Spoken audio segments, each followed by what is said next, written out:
जय जगन्नाथ पिलाମାନେ ଆଜି ଆମେ ମୁଁ ସତ୍ୟଧର୍ମା କହୁଛି ପ୍ରବନ୍ଧଟି ବିଷୟରେ ଆଲୋଚନା କରିବା। ପ୍ରାବନ୍ଧିକ ହେଉଛନ୍ତି ଚନ୍ଦ୍ରଶେଖର ରଥ। ଆମେ ଆଗ ପ୍ରାବନ୍ଧିକଙ୍କ ବିଷୟରେ କିଛି ମହତ୍ତ୍ୱପୂର୍ଣ୍ଣ ତଥ୍ୟ ଜାଣିବା। ସତ୍ୟଧର୍ମା କହୁଛି ପ୍ରବନ୍ଧଟିର ପ୍ରାବନ୍ଧିକ ଓଡ଼ିଆ ସାହିତ୍ୟରେ ପ୍ରାବନ୍ଧିକ ଚନ୍ଦ୍ରଶେଖର ରଥଙ୍କର ସ୍ଥାନ ନାନା ଦିଗରୁ ସ୍ୱତନ୍ତ୍ର। ଚନ୍ଦ୍ରଶେଖର ରଥ ଥିଲେ ଏକ ସ୍ୱତନ୍ତ୍ର ମଣିଷ। ସେ ଏକ ବିଶିଷ୍ଟ ପ୍ରାବନ୍ଧିକ ଏବଂ ନିଜର ବିଶିଷ୍ଟ ଚିନ୍ତାଧାରା ଏବଂ ଦାର୍ଶନିକ ଚିନ୍ତାଧାରା ଅନୁସାରେ ସେ ପାଠକ ସମାଜରେ ଓ ସାହିତ୍ୟ ସମାଜରେ ନିଜର ଏକ ସ୍ୱତନ୍ତ୍ର ସ୍ଥାନ ତିଆରି କରିଛନ୍ତି। ସେଥିପାଇଁ ତାଙ୍କର ପ୍ରବନ୍ଧ ଗୁଡ଼ିକ ଏକାନ୍ତ ଏବଂ ଉଲ୍ଲେଖଯୋଗ୍ୟ। ତେଣୁ ବିଶେଷତଃ ଚିନ୍ତାମୂଳକ ମନ୍ମୟଧର୍ମୀ ପ୍ରବନ୍ଧ ରଚନା କ୍ଷେତ୍ରରେ ତାଙ୍କର ଅନେକ ପାରଦର୍ଶିତା ରହିଛି। ସାମାଜିକ ପରିବେଶ, ପ୍ରଶସ୍ତ ପରମ୍ପରା ଏବଂ ବିଚିତ୍ର ମାନବର ବିଚିତ୍ର ପ୍ରକୃତି, ଜୀବନର ବିବିଧ ଗତିଧାରାକୁ ଆଶ୍ରୟ କରି ସେ ରମ୍ୟ ରଚନାମୂଳକ ପ୍ରବନ୍ଧ ଏବଂ ସାହିତ୍ୟକୁ ସମାଜ ଆଗରେ ନିଜର ଆଲୋଚନା କ୍ଷେତ୍ରରେ ନିଜକୁ ଆଗେଇ ନେଇଛନ୍ତି। ତେଣୁ ଓଡ଼ିଆ ପାଠକ କୂଳକୁ ବା ପାଠକ ସମାଜକୁ ତାଙ୍କର ଲେଖା ମାଧ୍ୟମରେ ସେ ବିସ୍ମୟାଭିଭୂତ କରିଛନ୍ତି। ମନୁଷ୍ୟର ସଭ୍ୟତା ଓ ସଂସ୍କୃତି ସହିତ ସମାନ୍ତରାଳ ଭାବରେ ଯେଉଁ ସଭ୍ୟତା ବା ସଂସ୍କୃତି ଅନବରତ ଲୁକ୍କାୟିତ ଭାବରେ ପ୍ରଭାବିତ ହେବାରେ ଲାଗିଛି, ସେ ନିଜର ସୃଷ୍ଟ ଏବଂ ନିଜସ୍ୱ ଚିନ୍ତାଧାରା, ନିଜର ଲେଖା ଶୈଳୀ ଏବଂ ଶବ୍ଦ ସଂଯୋଜନା ଏବଂ ରମ୍ୟ ରଚନା ଗୁଡ଼ିକରେ ସେହି ବିକଳ୍ପ ଧାରାକୁ ସାହସିକତାର ସହିତ ଲେଖନୀ ମୁନରେ ଲୋକଲୋଚନକୁ ଆଣିବାରେ ସେ ମଧ୍ୟ ସମର୍ଥ ହୋଇଛନ୍ତି। ତେଣୁ ସେହି ପ୍ରାବନ୍ଧିକ ଚନ୍ଦ୍ରଶେଖର ରଥଙ୍କ ବିଷୟରେ ଆମେ କିଛି ଜାଣିବା। ଚନ୍ଦ୍ରଶେଖର ରଥ ଥିଲେ ବହୁମୁଖୀ ସାରସ୍ୱତ ପ୍ରତିଭାର ଅଧିକାରୀ। ସେ ଏକାଧାରରେ ସେ ପ୍ରାବନ୍ଧିକ, ଗାଳ୍ପିକ, ଔପନ୍ୟାସିକ, ସମାଲୋଚକ ଏବଂ ଏକାଧାରରେ ମଧ୍ୟ ନିବନ୍ଧ ରଚନାକାରୀ ଜଣେ ବହୁ ସୃଷ୍ଟି ବା ସ୍ରଷ୍ଟାର ଅଧିକାରୀ। ତାଙ୍କ ସୃଷ୍ଟି ମଧ୍ୟରେ ସକଳ ବିଭାବରେ ତାଙ୍କର ନିଷ୍ଠାପର ଚିନ୍ତାଧାରା, ସାଧନାର ସଂକେତ ମଧ୍ୟ ସ୍ପଷ୍ଟ ଦେଖିବାକୁ ମିଳିଥାଏ। ସର୍ବତ୍ର ତାଙ୍କର ଅଭିବ୍ୟକ୍ତି ମାର୍ଜିତ, ରୁଚିକର ଏବଂ ରସସ୍ନିଗ୍ଧ। ପ୍ରାୟ ପ୍ରତିଟି କୃତି ଅନ୍ତରାଳରୁ ତାଙ୍କର ଯେଉଁ ଚିନ୍ତାଧାରା, ସୂକ୍ଷ୍ମ ଦୃଷ୍ଟିଭଙ୍ଗୀର ପାଠକ ଅନାୟାସରେ ଉପଲବ୍ଧି କରିପାରିବେ। ତେଣୁ ତାଙ୍କ ମତରେ ଜଣେ ଲେଖକକୁ ଏଭଳି ହେବା ଆବଶ୍ୟକ ଯେ ଯେମିତିକି ଲେଖିଲେ ସେ ଯେ ଲେଖିରେ ହେଉ ବା କଥାରେ ହେଉ ନିଜକୁ ପ୍ରକାଶ କରିବା ଏକ ପ୍ରକାର ସୂର୍ଯ୍ୟ ଧର୍ମ। ସେ ଆଲୋକ ଦିଏ, ଉତ୍ତାପ ଦିଏ, ନିଜେ ଜାଣେ ନା, ତାର ଫଳାଭିସନ୍ଧି ମଧ୍ୟ ନଥାଏ। ତା ଅର୍ଥ କ'ଣ ନା, ସେ ଚାହୁଁଛନ୍ତି ନିଜର ଲେଖା ମାଧ୍ୟମରେ ଏଭଳି ମାର୍ଜିତ ଏବଂ ଏଭଳି ଭାବେ ନିଜକୁ ସମାଜ ବା ପାଠକ ସାମ୍ନାରେ ନିଜକୁ ତିଆରି କର, ସୂର୍ଯ୍ୟ ଯେମିତି ନିଜର ଧର୍ମ ରକ୍ଷା କରି ପ୍ରତ୍ୟହ ନିଜେ ନିଜକୁ ଜାଳି ଜାଳି ଉତ୍ତାପ, ଆଲୋକ, କିରଣ ବିଚ୍ଛୁରିତ କରନ୍ତି ପୃଥିବୀ ପୃଷ୍ଠରେ, ସେମିତି ତାର ଫଳ ବା ତାର କିଛି ଆଶା କରନ୍ତି ନାହିଁ, ସେହିଭଳି କିଛି ପାଇବା ପାଇଁ ଆଶା କରନ୍ତି ନାହିଁ। ସେମିତି ବିନା ସ୍ୱାର୍ଥରେ ନିର୍ଦ୍ୱନ୍ଦ୍ୱରେ କିଛି ଫଳ ଆଶା ନ କରି ନିଜ ଲେଖା ମାଧ୍ୟମରେ ସମାଜକୁ କିଛି ଭଲ ବାଟ ବା ଦିଗ୍ଦର୍ଶନ ଦେଖାଇବା ହେଉଛି କ'ଣ ଚନ୍ଦ୍ରଶେଖର ରଥ ବା ପ୍ରାବନ୍ଧିକଙ୍କର ମୁଖ୍ୟ ଚିନ୍ତାଧାରା। ତେଣୁ ପ୍ରାବନ୍ଧିକ 1929 ମସିହାରେ ଜନ୍ମ ହୋଇଛନ୍ତି ବଲାଙ୍ଗୀର ଜିଲ୍ଲାରେ। ଇଂରାଜୀ ବିଭାଗର ସେ ଥିଲେ ଜଣେ ଅଧ୍ୟାପକ। ନିଜର କର୍ତ୍ତବ୍ୟ ସମ୍ପାଦନ ମଧ୍ୟ ନିଜ ଇଂରାଜୀ ବିଭାଗରେ ସମ୍ପାଦନ କରିଥିଲେ ଏବଂ ତା ସହିତ ପରବର୍ତ୍ତୀ ସମୟରେ ସେ ବିଜେପି କଲେଜର ଉପାଧ୍ୟକ୍ଷ ବା ଓଡ଼ିଶା ସରକାରଙ୍କ ସହ ଶିକ୍ଷା ନିର୍ଦ୍ଦେଶକ ଭାବରେ କାର୍ଯ୍ୟ କରି ଅବସର ଗ୍ରହଣ କରିଥିଲେ। କିଛି ଦିନ ସେ ମଧ୍ୟ ଦୈନିକ ସମ୍ବାଦପତ୍ରର ସମ୍ପାଦନା ଦାୟିତ୍ୱରେ ଥିଲେ। ତା ସହିତ ସେ ସାହିତ୍ୟ ସାଧନାରେ ନିଜକୁ ମଗ୍ନ କରିଦେଇଥିଲେ। ତେଣୁ ଓଡ଼ିଆ ସାହିତ୍ୟ ସମାଜକୁ ରମ୍ୟ ରଚନା, ଗଳ୍ପ, ଉପନ୍ୟାସ ରଚନା କରି ସମୃଦ୍ଧ କରିଛନ୍ତି। ଓଡ଼ିଆ ସାହିତ୍ୟ ଜଗତକୁ ସେ ସମୃଦ୍ଧ କରିଛନ୍ତି। ତାଙ୍କର ରମ୍ୟ ରଚନା କେତୋଟି ବିଷୟରେ ଆମେ ଜାଣିବା।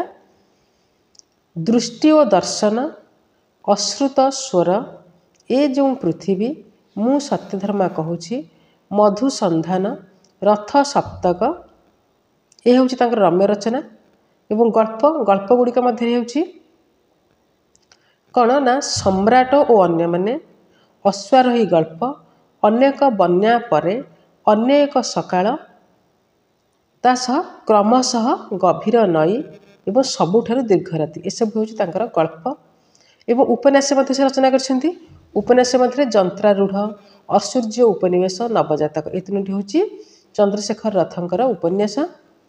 सम्राट और अन्य माने यही गल्प पुस्तक पर श्रीजुक्त चंद्रशेखर रथ सम्मानजनक सारला पुरस्कार लाभ करछन्ति। तांकर सारस्वत साधना को स्वीकृति जणाई ओडिशा साहित्य एकाडेमी तांको 2 थर पुरस्कार करछन्ति। सबुठारु दीर्घ राति पई से केंद्र साहित्य एकाडेमी पुरस्कार पाइछन्ति। प्राबंधिक चंद्रशेखर रथ केंद्र साहित्य एकाडेमी पुरस्कार पाइछन्ति कोन ना सबुठारु दीर्घ राति गल्प पाई से केंद्र साहित्य एकाडेमी पुरस्कार पाइछन्ति। तांकर जो प्रबंध रही मु सत्यधर्मा कहूँ एक बलिष्ठ प्रतिभार अधिकारी जो प्रबंध पाई से समाज आगे निजर चिंताधारा को बा साहसर सहित दुस्साहसकर सहित से व्यक्त करिसेंति। प्रबंधर पृष्ठभूमि रे से जणाइछन्ति जे सत्य ज्ञानी एवं प्रज्ञा बा ज्ञानर पांडित्यर पुरुष थिले सक्रेटिस। सक्रेटिस किए ना आम समस्ते जानिछे जे एथेन्सर सर्वश्रेष्ठ पुरुष बा लेखक थिले सक्रेटिस जे कि 399 मसीह एथेन्स एक सर्वश्रेष्ठ पुरुष बा लेखक थिले सक्रेटिस जे कि तांकु एक कारणरू सक्रेटिस को विषपान कराई हत्या करा जायथिला।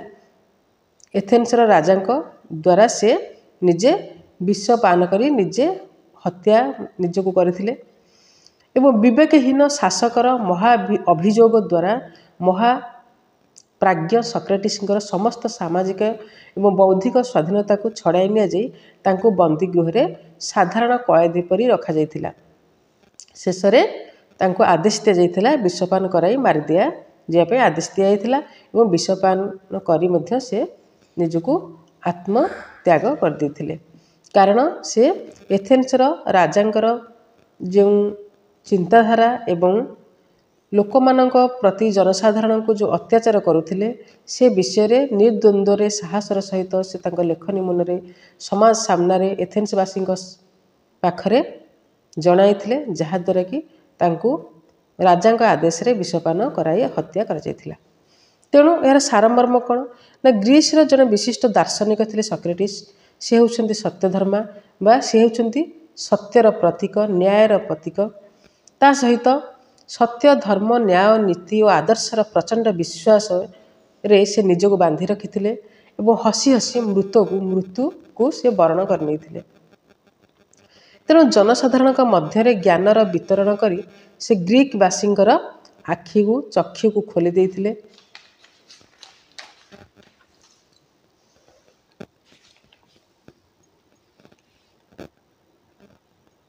जहाद्वारा कि एक राजनैतिक एवं सामाजिक नीतिर से संस्कार आनिथिले एवं चाहिथिले मध्य।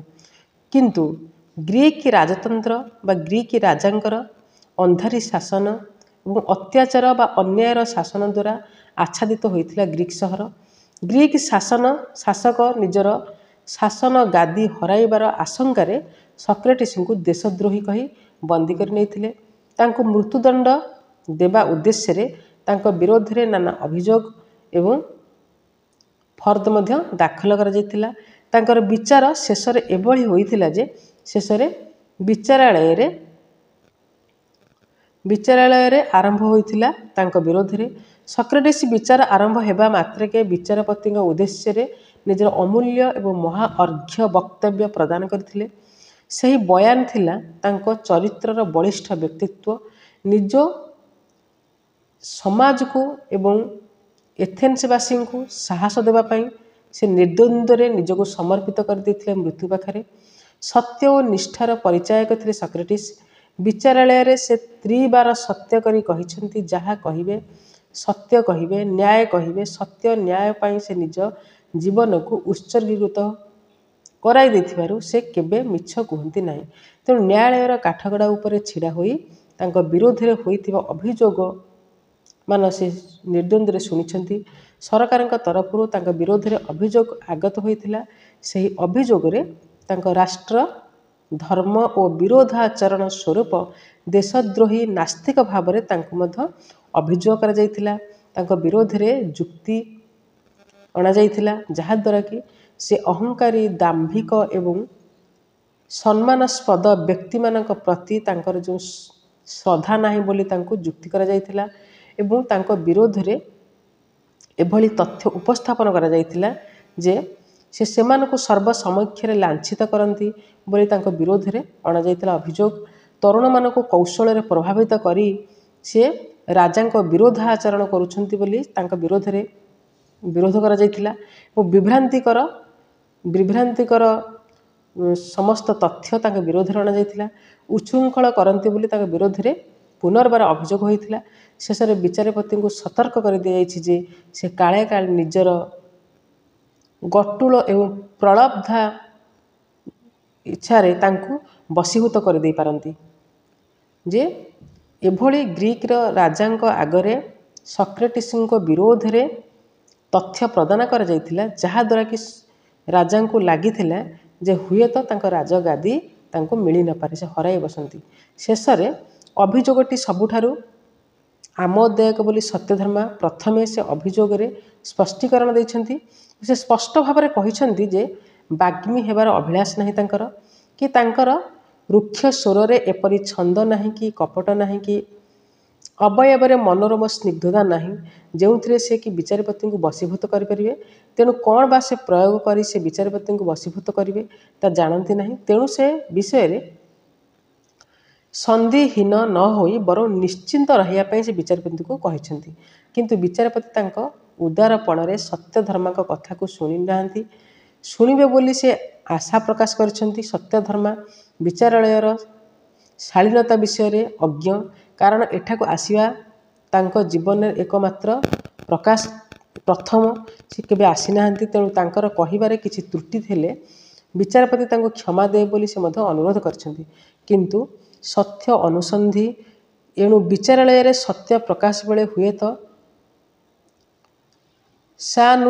ସାନୁନ୍ମୟ ପ୍ରକାଶ କରି ନ ପାରନ୍ତି। ତେଣୁ ଚିରକାଳ ସେ ନିର୍ଭୀକ, ଯାତନା ଏବଂ ଭୟରେ ସେ ସତ୍ୟରୁ ବିଚଳିତ ହୋଇପାରିବେ ନାହିଁ। ତେଣୁ ଏସବୁ ବିଷୟରେ ସେ ସ୍ପଷ୍ଟୀକରଣ କରିଛନ୍ତି ରାଜାଙ୍କ ସାମ୍ନାରେ।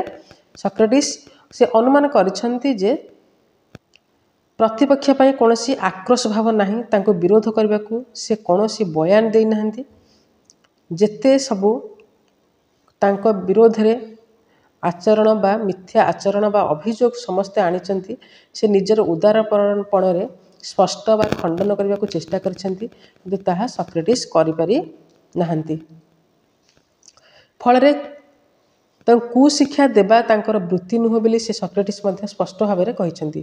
ତାଙ୍କର ଆଚରଣ କିମ୍ବା ତାଙ୍କର କଥା ଶୁଣିବାକୁ କେହି ହୁଏତ ଆକୃଷ୍ଟ ହୋଇନଥାନ୍ତି, କିନ୍ତୁ ସେ କାହାକୁ କେବେ ପାଖକୁ ଡାକି ନାହାନ୍ତି।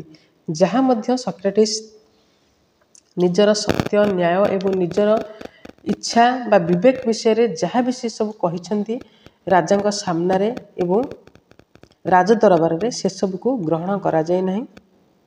ଶେଷରେ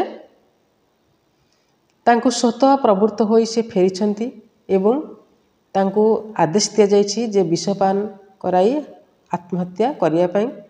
ଶେଷରେ ନିଜେ ସେ କ'ଣ କରିଛନ୍ତି ନା ଏଇ ଯେଉଁ ସ୍ୱାଧୀନ ଚେତା ବା ସତ୍ୟ ଅନୁରାଗୀ ହେତୁ ସେମାନେ କିଛି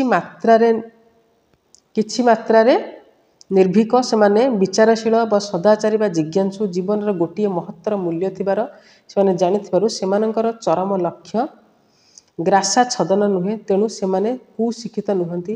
ସମାଜ ମଧ୍ୟ ସେମାନଙ୍କୁ ନେଇ ଗର୍ବ କରେ। ସେମାନେ ଏବଂ ତାଙ୍କ ପରିବାରକୁ ନେଇ ଅନୁତପ୍ତ ନୁହନ୍ତି। ତେବେ ଏସବୁ ସତ୍ତ୍ୱେ ଏହାକୁ ଯଦି ବିଚାରପତି କୁଶିକ୍ଷା ବୋଲି ଧରି ନେବେ, ତେବେ ତାଙ୍କର କିଛି କହିବାର ନାହିଁ। ଏସବୁ କହି ସକ୍ରେଟିସ୍ ନିଜର ଇଚ୍ଛାକୁ ପ୍ରକାଶ କରିଛନ୍ତି ଏବଂ ନ୍ୟାୟ ବା ସତ୍ୟର ମାର୍ଗ ଦର୍ଶାଇଛନ୍ତି ଦାର୍ଶନିକ। କିନ୍ତୁ ରାଜା ସେସବୁ କଥା କିଛି ଶୁଣି ନାହାନ୍ତି। ତାଙ୍କ ବିରୋଧରେ ଯେଉଁମାନ ପ୍ରମାଣ ସମସ୍ତେ ଧରାଇଛନ୍ତି ବା ଯେଉଁ ପ୍ରମାଣ ସ୍ୱରୂପ ଦେଖାଇଛନ୍ତି ସେହି ପ୍ରମାଣକୁ ଭିତ୍ତି କରି ରାଜା ତାଙ୍କୁ ଭାବିଛନ୍ତି ଯେ ହୁଏତ ରାଜଗାଦି ତାଙ୍କର ରହିବ ନାହିଁ।